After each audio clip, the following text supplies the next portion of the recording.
Abra comigo a sua Bíblia no capítulo 2.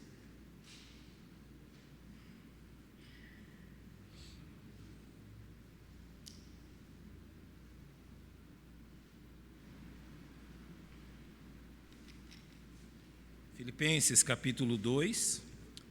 Eu vou reler os versos 14 e 15. Ouça com atenção aquilo que eles dizem. Fazei todas as coisas sem murmurações nem contendas, para que sejais irrepreensíveis e sinceros, filhos de Deus inculpáveis, no meio de uma geração corrompida e perversa, entre a qual resplandeceis como astros no mundo. Hoje nós temos a porção onde Paulo fala-nos a respeito da conduta dos filhos de Deus. Vamos orar.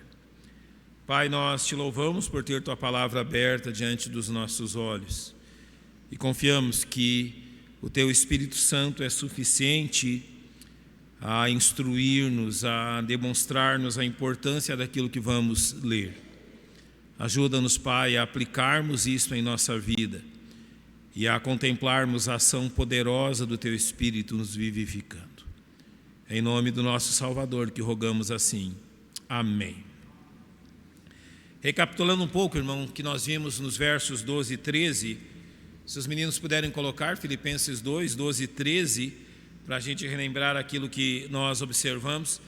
Paulo, ele começou com uma verdade, ele sempre começa assim, ele expõe uma verdade, então diz o que nós devemos fazer diante dessa verdade. Coloque o verso 13, porque aquilo que é a base do que Paulo ensina nesses versos está no verso 13, e aquilo que ele diz é: Deus é o que opera em vós, tanto querer como efetuar, segundo a sua boa vontade. Notem que todo cristão, todo salvo, precisa ter essa percepção de como Deus está conduzindo a sua vida de diversas formas. Deus está conduzindo a vida dos salvos. E Filipenses 1,6, Paulo disse que aquele que começou a boa obra em vós há de completá-la até o dia de Cristo. Então, desde o dia em que conhecemos Jesus Cristo e até antes disso, pelos meios que Deus usou para que nós fôssemos salvos, Deus está realizando uma obra em nossa vida. O que é uma falha em muitos crentes é que, devido à sua incredulidade e até à sua insensibilidade espiritual, muitos não percebem como Deus os conduz a sua vontade, conduz os seus passos, os encaminha em determinadas questões do seu viver, em determinados sentidos do seu viver, a fim de que eles sejam conduzidos para o melhor, para dentro da vontade de Deus. Paulo disse que todas as coisas cooperam para o bem daqueles que amam a Deus. E por que ele disse isso? Porque mesmo as situações difíceis, elas são usadas por Deus para conduzir-nos à sua vontade. Nós desde o início estamos falando que Paulo nos ensina na carta aos Filipenses como viver uma vida de paz e alegria, mesmo em meio às piores circunstâncias. Paulo nos ensina isso. Ele está preso, logo ele vai ser decapitado por causa do Evangelho, mas ele está vivendo em seus últimos dias uma vida de pleno contentamento. E qual é o segredo, qual é realmente a verdade que o conduz? Ele sabe em todo momento que cada passo é dirigido por Deus. Na nossa incredulidade, muitas vezes até mesmo no nosso orgulho, nós não queremos perceber tais questões. Paulo diz na carta aos Romanos algo que somente o salvo pode ter. Ele diz o seguinte, no capítulo 5, nós nos gloriamos nas tribulações. Pense em alguém enfermo numa cama de hospital. Pense em um salvo vivendo os seus últimos tempos de vida, os seus últimos dias de vida hospitalizado. Ele é a única pessoa no mundo que pode se gloriar nisso. Ele é a única pessoa no mundo, o único tipo de pessoa no mundo que pode gloriar-se até na morte. Como Paulo diz, a morte para mim é o quê? É lucro, é ganho. E por que é lucro e ganho? Porque ele percebe que nada na vida dele é por acaso, Nada na vida dele é realmente uma obra do acaso. É Deus dirigindo cada questão, cada tempo, cada questão que lhe ocorre. Então, após dizer isso no verso 13, pode voltar ao verso 12.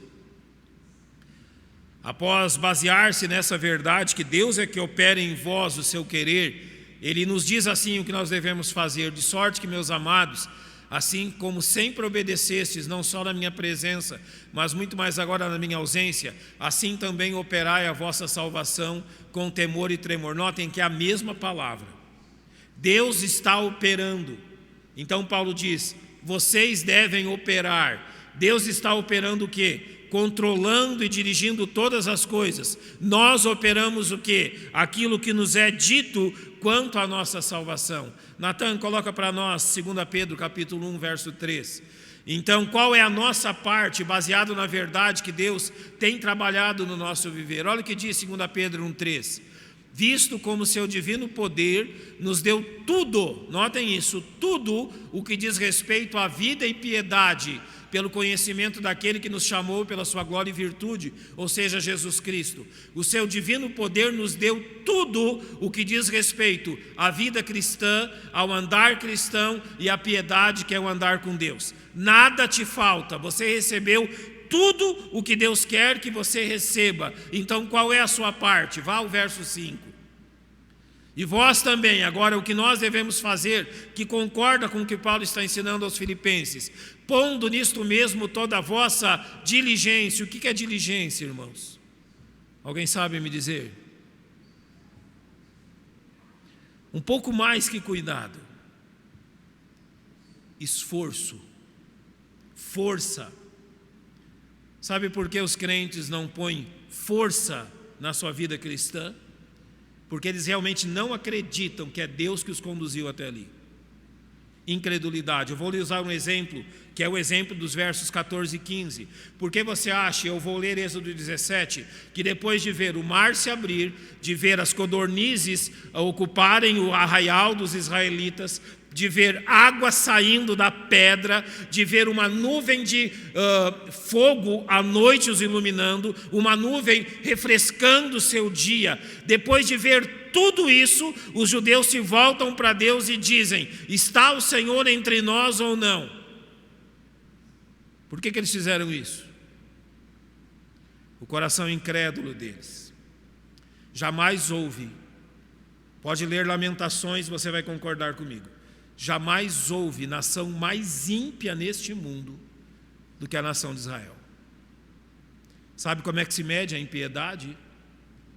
O quanto você conhece de Deus e o quanto você despreza a Deus.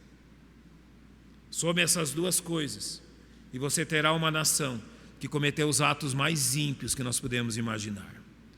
Você acha que é lá no mundo que há a impiedade no seu tom maior?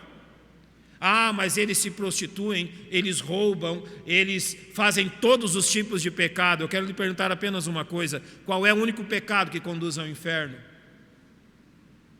Qual, irmãos? Incredulidade. Você vê incredulidade lá no mundo? E você vê incredulidade aqui dentro da igreja? Onde as pessoas ouvem de Deus, leem sobre Deus, oram a Deus e não acreditam que Deus está conduzindo a sua vida. Sabe por que os crentes não se esforçam a desenvolver a sua salvação? Porque realmente eles não acreditam que é Deus que tem os conduzido até ali. Eles realmente não acreditam que é Deus que fez tudo isso. Essa é a razão da sua incredulidade. Mas agora Paulo vai nos versos 14 e 15... nos dizer assim, e eu vou usar o verso 15, pode colocar o verso 15, para que sejais irrepreensíveis e sinceros. Se ele usou a verdade nos versos 12 e 13, que Deus está operando, e com base nela, ele nos diz o que devemos fazer, Paulo vai usar o mesmo meio. Ele vai nos dar uma verdade no verso 15 e vai dizer o que nós devemos fazer com base nessa verdade. Qual é a verdade que ele nos dá no verso 15? Somos filhos de Deus. Por que desenvolver a salvação? Por que ter em nós o mesmo sentimento que há em Cristo Jesus? Porque somos filhos de Deus. Essa é a razão. Por que você deve esforçar-se na sua vida cristã? Por que você deve esforçar-se em realmente conhecer de Deus na sua palavra, orar ao Senhor, confiar a Ele as suas necessidades, confiar a Ele o seu coração, as tribulações, as aflições que ocorrem no seu coração? Por que você não deve se conformar a este mundo, mas viver como um verdadeiro cristão? A resposta é uma só: porque você é um filho de Deus. Todas as coisas que Paulo está nos dizendo tem por base a verdade que nós somos filhos de Deus.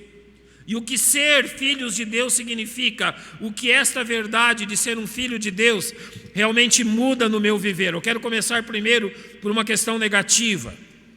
Aquilo que o mundo ensina, aquilo que muitos, até igrejas ensinam, de que todos os seres humanos são filhos de Deus, não é uma verdade bíblica. Você não vê todos os homens obedecendo a Deus. Em lugar algum a Bíblia vai nos dizer que todos os seres humanos são filhos de Deus. Isso jamais foi verdade, isso jamais foi estabelecido nas Escrituras. Se não fosse assim, Jesus não teria dito aos fariseus: vós tendes por pai a quem? João 8,44, vós tendes por pai ao diabo. Jesus foi forte aqui.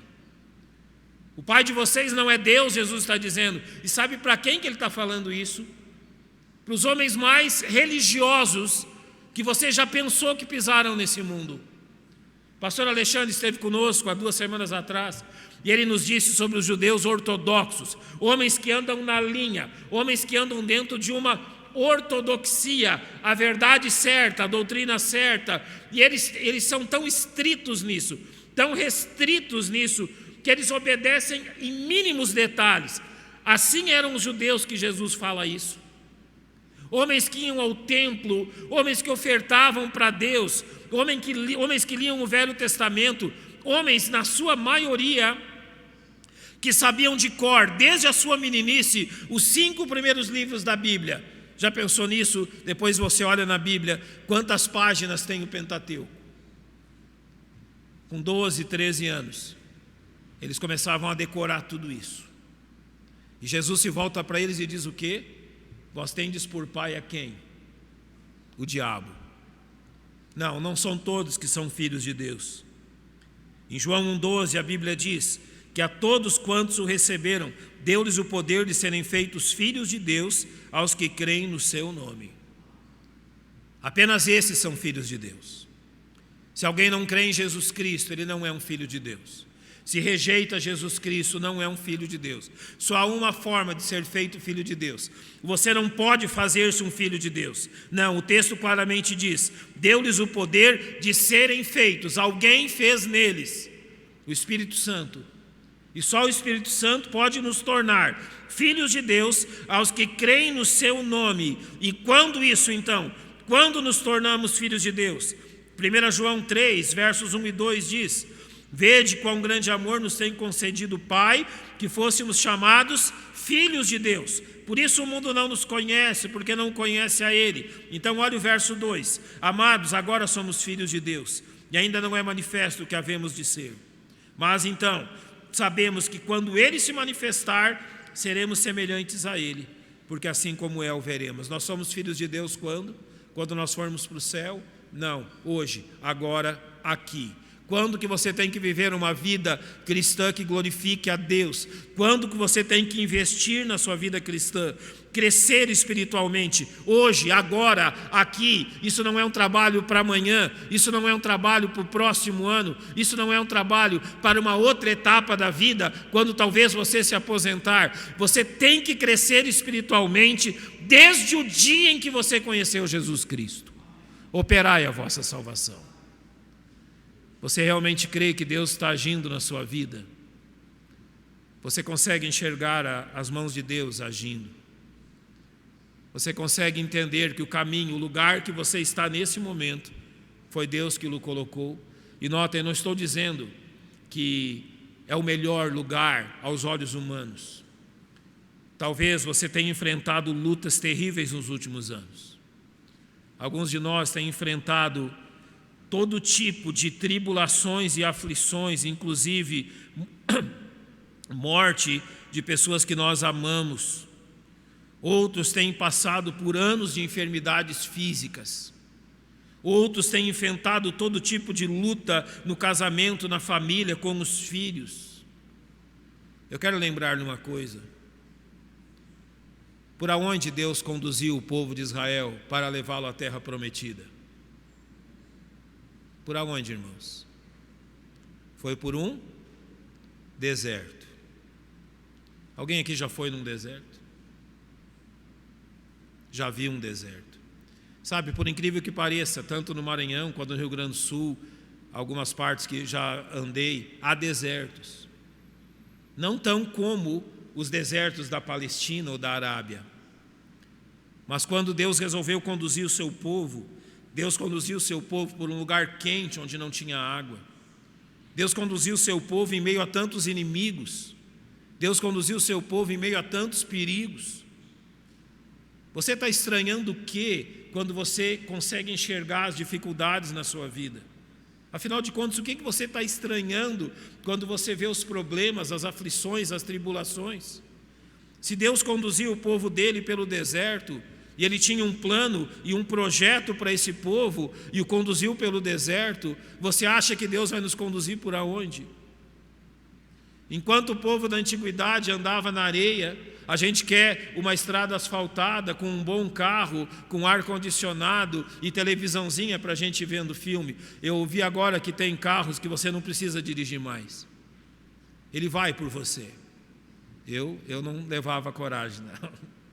Eu não queria para mim. Mas é a modernidade. Por mais que haja modernidade, Deus não mudou os seus métodos. Seus métodos continuam o mesmo. E se nós passamos por vales de aflições e até o vale da morte, esse sempre foi o método de Deus, fazer com que nós percebamos que Ele está ali. Então é isso que Deus nos faz, nós somos filhos de Deus. Agora há algumas implicações disso. Os filhos de Deus, ele tem uma relação com o seu pai, e é assim que eu quero que você olhe para Filipenses 2,14, pode colocar para nós na tela. Fazei todas as coisas sem murmurações nem contendas. Eu quero fazer você entender por que esse verso está aqui. Por que afinal Paulo colocou esse verso logo nesse lugar? É simples a questão. Porque murmurações e contendas foram a maior dificuldade do povo de Israel enquanto andavam pelo deserto. Qual é a maior dificuldade que enfrentamos quando andamos com Deus? Qual é a maior dificuldade que os filhos de Deus enfrentam enquanto estão andando na sua jornada? Essas duas. Murmuram e disputam. Vivem a murmurar e vivem a disputar. Foi isso que você viu o tempo todo em Israel no deserto. E é isso que você vê o tempo todo no povo de Deus hoje também, em muitas áreas da sua vida. Eu quero que você acompanhe comigo o texto que eu citei em Êxodo 17 para demonstrar isso. Êxodo 17, a partir do verso 1, Natan. Depois toda a congregação dos filhos de Israel partiu do deserto de Sim, pelas suas jornadas, segundo o mandamento do Senhor, acampou em Refidim, e não havia ali água para o povo beber. Eles a recém haviam saído do Egito, a recém haviam sido libertos, e Deus coloca eles num caminho onde não tem água. Talvez 1,5 milhão de pessoas andando. Quantos litros de água é preciso para alimentar 1,5 milhão de gente? O verso 2. Então contendeu, olha agora a mesma questão, murmurou o povo com Moisés, mas não é com Moisés que eles querem murmurar. Na realidade, a murmuração deles é com Deus. Dá-nos água para beber, e Moisés lhes disse, por que contendeis comigo? Então ele diz a claridade da questão, por que vocês estão tentando ao Senhor? O verso 3 continua dizendo, tendo pois ali o povo sede de água, o povo murmurou contra Moisés e disse, olha o que eles dizem, por que nos fizeste subir do Egito para nos matares de sede, a nós e aos nossos filhos e ao nosso gado? Eles não criam que Deus estava no meio deles. Deus já tinha feito tanta coisa, E eles continuam duvidando do caráter de Deus. Eles estão achando que Deus quer matar eles. É isso que eles pensam e por isso eles murmuram. Então o verso 4 diz: clamou Moisés ao Senhor dizendo: que farei este povo? Daqui a pouco me apedrejará. E foi só pelo poder de Deus que eles não fizeram isso. No verso 5 eles dizem: então disse o Senhor, agora o Senhor intervém na questão: passa adiante do povo, toma contigo alguns dos anciãos de Israel, toma na tua mão a tua vara com que feriste o rio e vai. Verso 6: e eis que eu estarei ali diante de ti sobre a rocha em Horebe. Tu ferirás a rocha e dela sairão águas e o povo beberá. E Moisés assim o fez diante dos olhos dos anciãos de Israel. Eles queriam uma prova que Deus estava com eles. Deus deu a prova. Ou alguém aqui mais viu água sair de uma rocha? De uma rocha sai rocha, não sai água. Pois Deus fez sair água da rocha. Sabe por quê? Porque a rocha ali simboliza Jesus. E é Jesus que mata a nossa sede. Deus enviou Jesus para saciar nossa sede. E ainda nós ficamos duvidando se realmente Deus quer o nosso bem. Deus feriu ali, através de Moisés, a rocha, e lhes deu água para o bem deles. E olha o que eles dizem no verso 7. Chamou aquele lugar Massá e Meribá por causa da contenda dos filhos de Israel e porque tentaram ao Senhor dizendo: está o Senhor no meio de nós ou não? É Deus que está fazendo tudo isso? É Deus realmente que está agindo na nossa vida? É Deus que realmente está trabalhando conosco?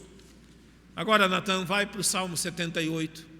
O Salmo 78 é o salmo que explica espiritualmente tudo aquilo que se deu nesse tempo. É um salmo imprescindível para explicar espiritualmente o que aconteceu. O verso 14 começa a dizer o que Deus fez. De dia os guiou por uma nuvem e toda a noite por uma luz de fogo. Foi isso que Deus fez, a presença dele dia e noite. Olha o verso 15.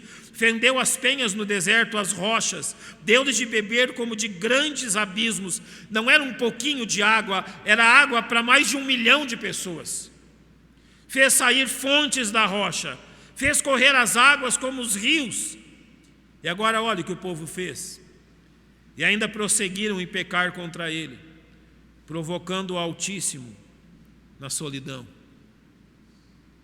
E ainda prosseguiram em pecar contra Deus. Filhos de Deus precisam lutar contra a murmuração e contra a divisão. A palavra murmuração quer dizer queixume, sussurros de descontentamento. E a palavra contendas quer dizer disputas, facções em lutas. São ideias que influenciam e conduzem às disputas. Como que um filho de Deus vence as murmurações e as contendas? O segredo sempre é o mesmo. Notem aquilo que Paulo vai dizer no capítulo 2, verso 15. Verso 16. Retendo a palavra da vida. Como que nós vencemos os pecados no nosso coração? Retendo a palavra no nosso coração. Não é o salmista que diz: guardei no meu coração a tua palavra para quê? Para não pecar contra ti. Então, como que nós vencemos essa nossa tendência à murmuração e ao descontentamento, às contendas? Primeira grande questão: lembre-se sempre do caráter de Deus. Nunca se esqueça disso. Nunca se esqueça quem é Deus. Nunca se esqueça as coisas que Ele já fez. E jamais pense por um segundo sequer, e aquilo que Satanás quer que você pense é isso, que Deus quer o seu mal.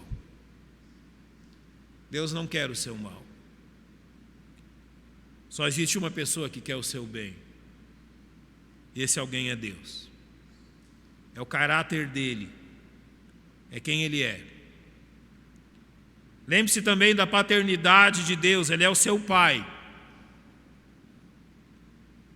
Mateus vai citar aquilo que Jesus diz. Jesus disse: se vós que sois maus sabeis dar boas coisas aos vossos filhos, quem dera a Deus então não saberá dar também boas dádivas àqueles que lhe pedem.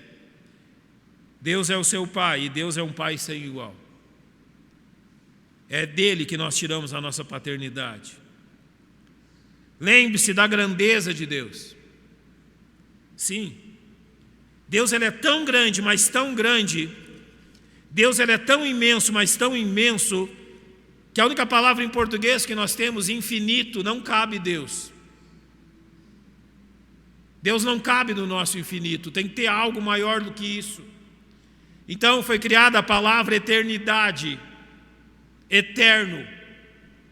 E Deus também não cabe na palavra eterno, porque no sentido eterno de Deus quer dizer que antes que todas as coisas acontecessem ou fossem, e depois que elas todas já forem, Deus continua o mesmo. Não há como medi-lo. Quando foram medir o amor de Deus em João 3,16, tiveram que achar a palavra de tal maneira, porque Deus amou o mundo de tal maneira. É porque não tem outra palavra para dizer o tamanho dele. E principalmente, lembre-se do interesse de Deus em sua vida. Coloque para nós 1 Tessalonicenses, capítulo 4, verso 3. 1 Tessalonicenses 4, 3. A palavra de Deus diz: porque esta é a vontade de Deus, a vossa, o quê? Santificação. O que Deus afinal está fazendo na sua vida? O que Deus afinal está trabalhando no seu viver? Deus está fazendo você santo, porque Pedro disse: sede santos, porque eu, o Senhor vosso Deus, sou o quê? Santo. Você ainda não entendeu o que Deus está fazendo? Deus te tirou da esfera do pecado, do seio do pecado. A palavra igreja significa os chamados para fora.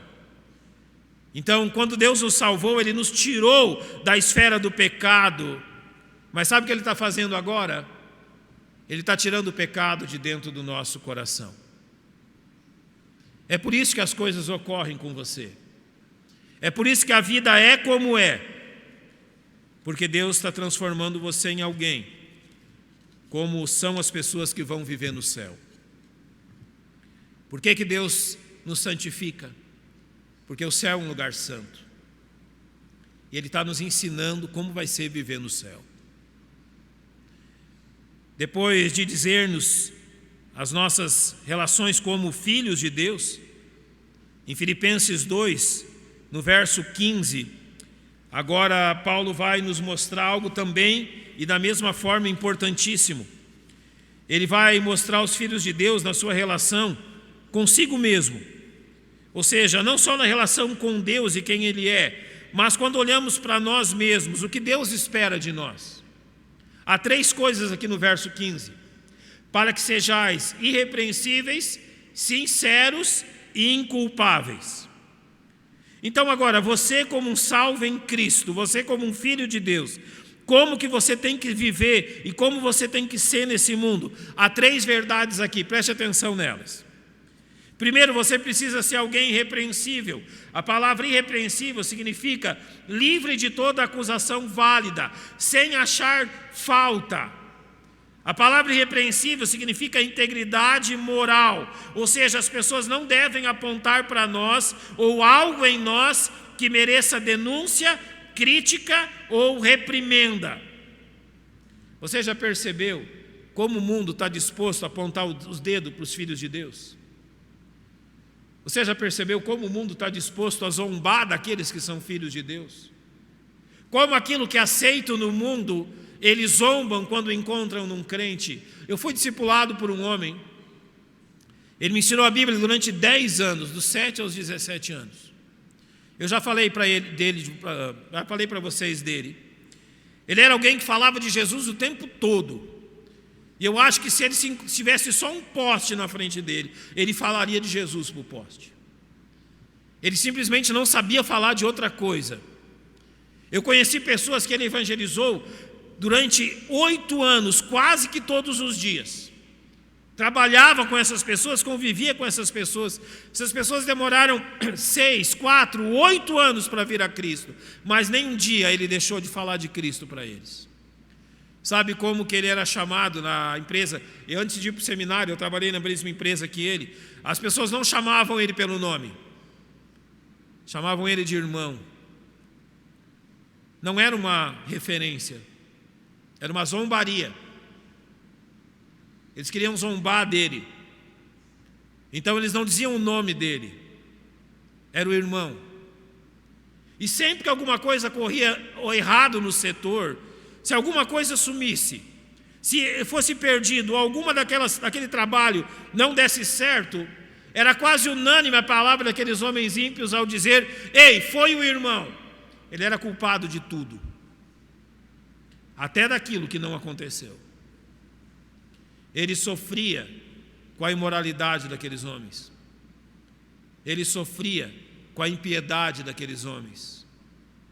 Quantas vezes eu vi aqueles homens usando palavrões naquilo que falavam, simplesmente para ofendê-lo. Né, irmão? Essa era a pergunta. Essa era a indagação que eles mais falavam depois de algo imoral ou estúpido. Sabe, a Bíblia diz claramente que o mundo nos trataria assim. Isso não é estranho. É assim que o mundo nos trata. Mas sabe como você tem que reagir a isso? Não é respondendo, não é argumentando.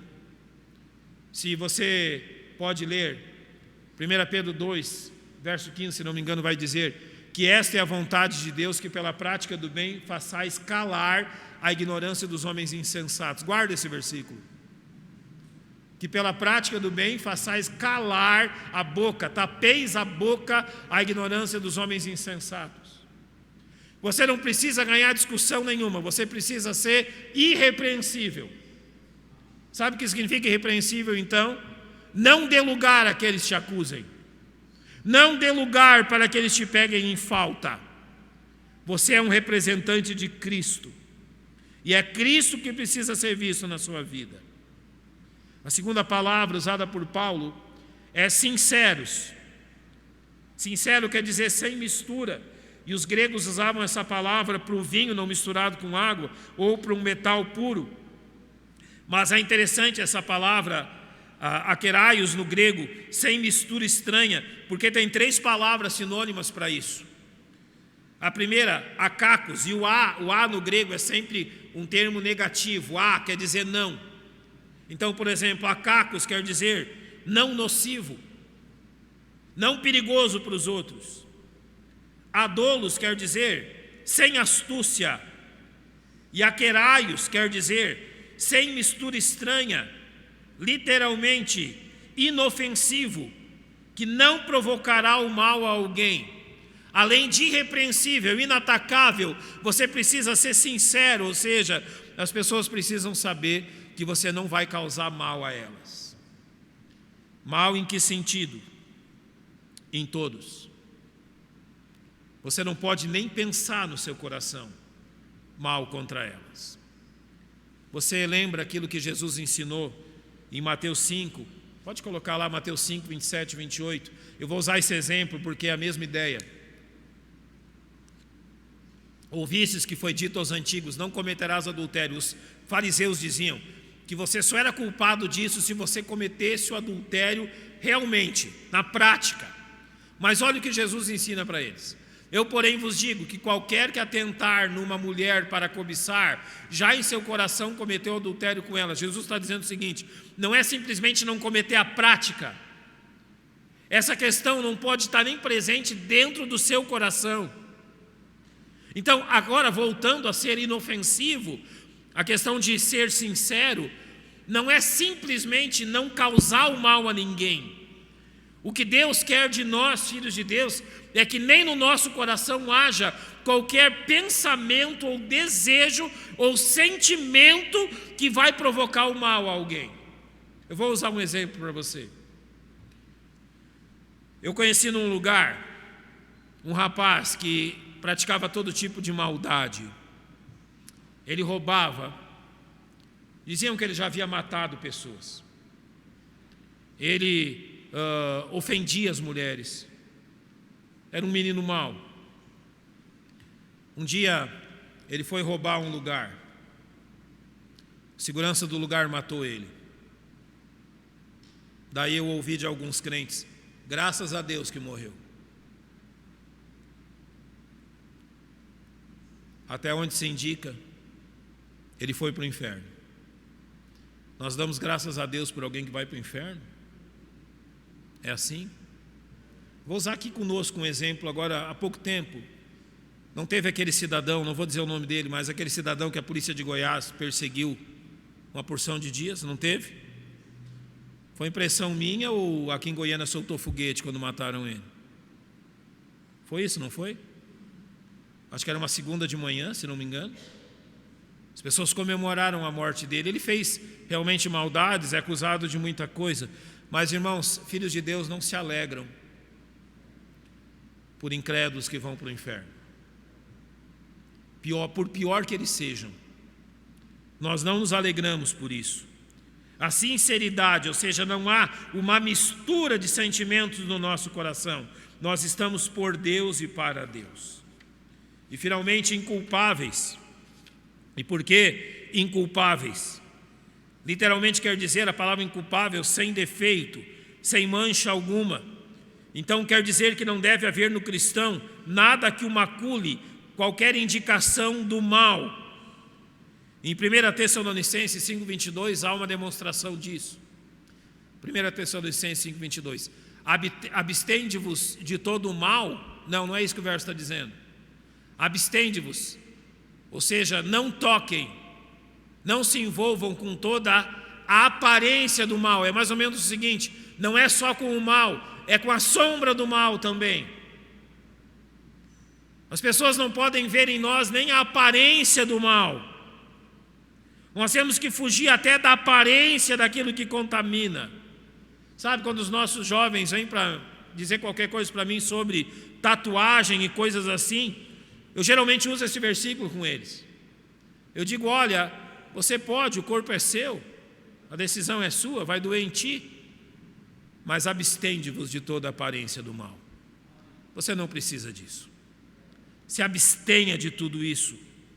Então, aqui, Paulo nos diz como nós somos para conosco mesmo, como realmente nós somos dentro daquilo que Deus quer que sejamos nesse mundo. Irrepreensíveis, sinceros, inculpáveis. E por último, Paulo vai nos ensinar como nós temos que ser para com o mundo. Olha o que ele diz agora: filhos de Deus inculpáveis, no meio de uma geração corrompida e perversa, entre a qual resplandeceis como astros do mundo. Sabe o que ele vai dizer agora? Ele vai nos dizer por que nós estamos aqui. Sabe, Deus podia nos levar para o céu no momento que nós nos convertemos. Você gostaria disso? Pô, seria bom, seria legal. Mas Ele não faz isso. O que Ele faz? Ele nos mantém aqui como embaixadores, como servos, como filhos dEle. E Ele realmente quer algo a respeito disso. Ele vai nos dizer quais são as duas características que realmente demonstram o que é esse mundo. Esse mundo é corrompido, significa que ele é tortuoso, ele é pervertido. E esse mundo é perverso, significa que toda a natureza dele é pervertida, é invertida. Então ele é torto e invertido. Ele é tudo aquilo que de ruim nós podemos pensar. Mas o mundo em que sentido? A vida dos homens, a forma que os homens querem viver. Você já percebeu como cada vez mais esse modo de vida humana está invertendo as coisas? Está invertendo tudo aquilo que é verdadeiro e bom. Eu vi um negócio que eu até agora não acredito se é verdade. Talvez aquilo fosse um filme e alguém estivesse filmando. Eu vi a imagem de uma igreja onde um casal levou um cachorrinho desses pet, pequenininho. E adivinha o que aconteceu? Eles batizaram o cachorro. Batizaram o cachorro. Eu vi um outro convite. Eu não vou dizer o nome da igreja para você não ser tentado aí. O culto do pet. Levar o seu cachorrinho no culto. Leva lá o cachorro, a cachorrada se reúne e quem vai pregar é o pastor alemão. É mais ou menos assim que vai acontecer. Pitbull vai ser o porteiro. Vamos começar, se é para brincar, vamos brincar, né? Se é pra... Eles que começaram, não fui eu. A palhaçada não começou comigo. É isso. Gente, se até dentro da igreja a coisa está invertida, o que a gente vai pensar do mundo? Se até dentro das igrejas a coisa está invertida a este ponto, pervertida e tortuosa desse ponto, o que nós vamos pensar que acontece nesse mundo? Paulo é claro ao dizer-nos qual deve ser a nossa conduta nesse mundo. Uma geração corrompida e perversa, entre a qual resplandeceis como astros no mundo. Por que Deus quer você aqui? Por que Deus quer você onde você está? Por que Deus está trabalhando a sua vida nessa forma? Por que Deus está colocando você aonde Ele está colocando? Para que você sirva como um astro. A natureza da luz, ela é absolutamente oposta à natureza das trevas. Não precisa nem explicar isso. Certa vez eu fiz uma viagem de trem, eu queria muito andar de trem, e antes que o trem fechasse lá no Rio Grande do Sul, eu fui fazer uma viagem de trem. 22 horas para ir até o Uruguai e 22 horas para voltar. Nunca esqueci dessa viagem. No meio do caminho, lá no Pampa Gaúcho, a gente passou por um túnel tão grande que eu lembro que eu coloquei no meio do túnel a mão assim na frente dos olhos e meus olhos não viam absolutamente nada. Era a maior escuridão que eu já vi, que eu já pude perceber. Você simplesmente só ouvia, mas você não via nada. Mas muito lá na frente, parece que não ia chegar nunca, tinha um pequeno pontinho de luz. Era aquilo que nós falamos, a luz no fim do túnel, não é assim? E como que a luz no fim do túnel, tão pequenininha, ela se destaca no meio das trevas, da escuridão. Porque a natureza da luz é completamente diferente da natureza das trevas. Só tem um jeito de ter luz nesse mundo. Jesus disse, eu sou a luz do mundo. E logo depois ele olha para nós e diz assim, vós sois a luz do mundo.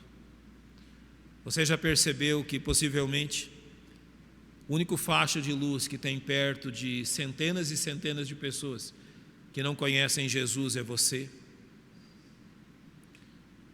O homem que me discipulou foi um facho de luz que brilhava como o sol. Centenas e centenas de empregados ímpios.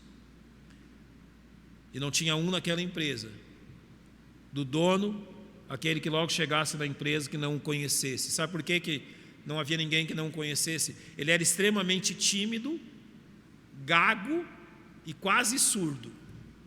Se tiver mais algum defeito, a gente coloca ainda. Mas quando ele sabia que um novato havia chegado, ele ia nele. Se apresentava como? Como um crente, como um filho de Deus. Ele trabalhou mais de 20 anos naquela empresa, se aposentou ali. Ele foi um luzeiro naquele lugar. Durante mais de 20 anos humilhado, durante mais de 20 anos com um pequeno salário, durante mais de 20 anos desprezado, trabalhou na mesma questão, e era uma questão, um trabalho extremamente desagradável, com cola química, com cheiro de produtos químicos. O trabalho que ninguém queria fazer, ele fez por mais de 20 anos, simplesmente para ser um luzeiro naquele lugar. O que Deus quer da sua vida? Sabe, eu conheço crentes e conheço igrejas em favelas. Eu já preguei em igrejas em favelas.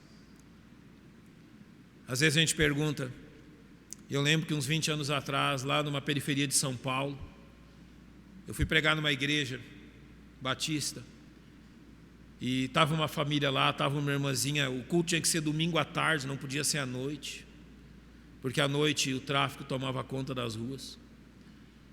E eu perguntei para ela, era uma senhora, ela não tinha filhos, ela não era casada, ela não casou.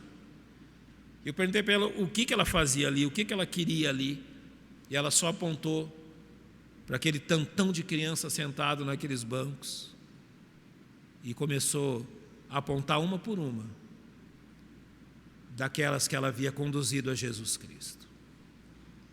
Um pior lugar que você imagina, alguém se dispôs a ser luz. É assim que Deus nos quer. Qual é a função dos salvos neste mundo? Ser luz, ser diferente. Eu quero terminar lendo aquilo que Efésios 5:13 diz: mas todas as coisas se manifestam sendo condenadas pela luz, porque a luz tudo manifesta. É por isso que você está nesse mundo, para que a condenação e o pecado das pessoas seja manifesta. É por isso que elas não gostam de você, é por isso que elas não apreciam. Eu trabalhei 3 anos numa cidade onde as pessoas me ignoravam, porque sabiam que eu era pastor. Elas não me cumprimentavam, elas não queriam muita conversa, elas realmente queriam permanecer nas suas próprias questões. A luz a tudo manifesta. Esta é a função dos salvos, e é isso que Deus quer de nós. Então eu quero terminar dizendo: é seu dever neste mundo ser diferente em seu linguajar, ser diferente em sua vestimenta, ser diferente em seu casamento, ser diferente em sua família, porque é o único jeito das pessoas desse mundo descobrirem o que é certo e o que é aceitável por Deus. Alguns anos atrás, os meus filhos estudaram numa escola, e particularmente um deles, aonde os únicos pais que continuavam casados de todos os alunos daquela turma eram os pais deles. Sim, nós temos que continuar dando testemunho. Testemunho no nosso linguajar, no nosso vestir, em tudo que fazemos. Por quê? Porque esse é o único testemunho que esse mundo tem. E quando nós formos tirados daqui, então um tempo muito, muito difícil chegará. Para que sejais irrepreensíveis e sinceros, filhos de Deus inculpáveis no meio de uma geração corrompida e perversa, entre a qual resplandeceis como astros no mundo. O que eu quero terminar dizendo é: cumpra o seu papel. Você está no lugar certo, você está na condição certa. Deus lhe colocou ali, porque há pessoas que precisam conhecer a salvação. Então, simplesmente, cumpra o seu papel como filho de Deus. Vamos fechar os nossos olhos, vamos orar, agradecer ao Senhor por esse tempo. Pai, nós